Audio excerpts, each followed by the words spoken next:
Si lo que queremos ahora es activar opciones de gamificación con puntos, lo que podemos hacer es crear una variable en datos, crear una variable que sea puntos o manzanas.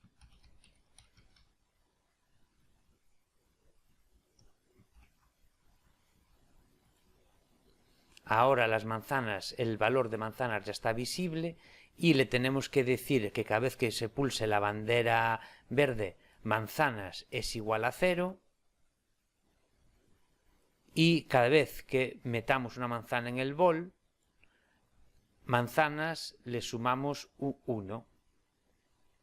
Podríamos hacer que cada vez que la manzana se pierde, se restase un punto, pero en este caso creo que es suficiente.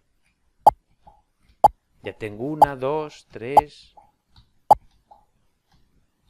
Ahora mismo no existe penalización por perder manzanas.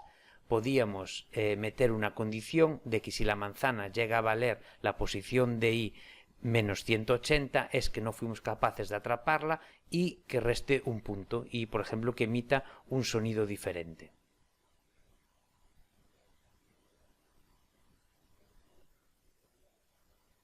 También podemos hacer que el juego termine cuando se alcanzan unos puntos determinados.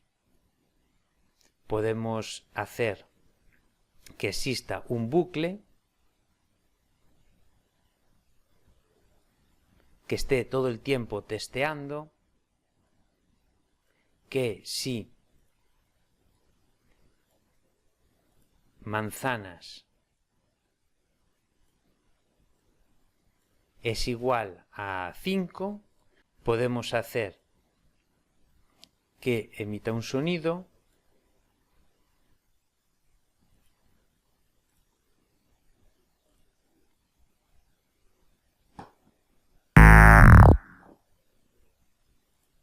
este mismo,